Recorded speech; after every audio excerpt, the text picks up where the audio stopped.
Hi, guys. First, I want to thank everyone that is sharing the petition, signing the petition, everyone that is donating to the GoFundMe. Thank you so much. That means you guys heard my plea, my cry for help, and you guys are coming through and helping me. And I want to thank you so much.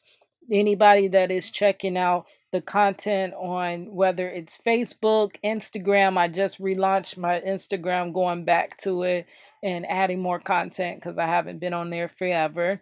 I will soon be doing a TikTok just as soon as I get a few moments.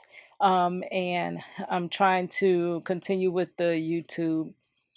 Thank you. Anywhere you support me over all platforms, thank you so much. I really appreciate it. And on behalf of Marcello, he appreciates it too because it is his life, like his life. So you guys are helping me fight for his life. So I left off at after sentencing date. It's one thing that I did forget to mention. Actually, I don't know if I get to it later, but if I get to it later, I'll just repeat it. The judge.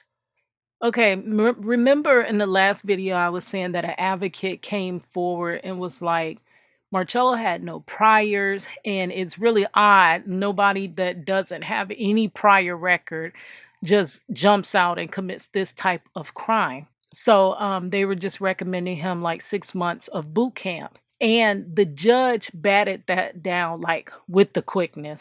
He was like, no, we're not even considering anything like that. He said that he felt that if Marcello Jackson was not stopped, the two guys would be. And Juju, you gotta be quiet or I can't record. Now, there's nothing in this case that is showing that they would have been, they weren't even like slapped or anything. Like, come on. There was no injury done to them. So how did the judge escalate it to they would be? There was nobody going to be dead because nobody was even hurt.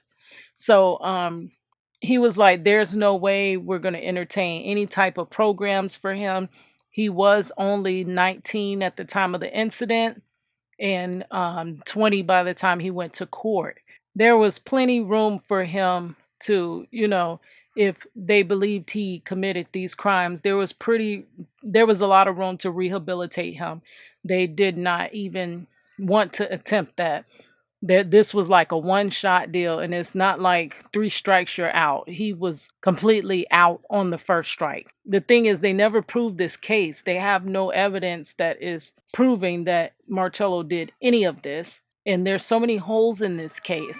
And then after that, the judge went on to say that if Marcello was his son, he too would want somebody to be lenient on Marcello.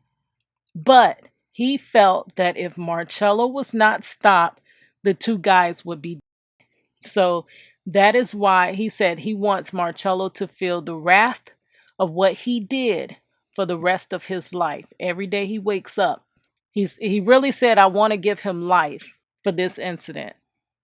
But just so he has a second chance at life one day, I will only give him 40 years. Like 40 years was a vacation or something. 40 years is a lifetime. But we do still have to be grateful that he doesn't have life, or worse, he could have been on death row or something. The judge, I believe, was making an example of him.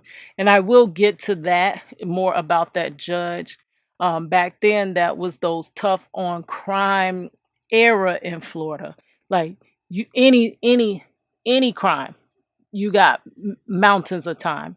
And now, even today, the same charges that Marcello have do not even carry that the same amount of time. So, say the same thing happens to somebody today, they still wouldn't do as much time as Marcello. Possibly, they would get out before Marcello still.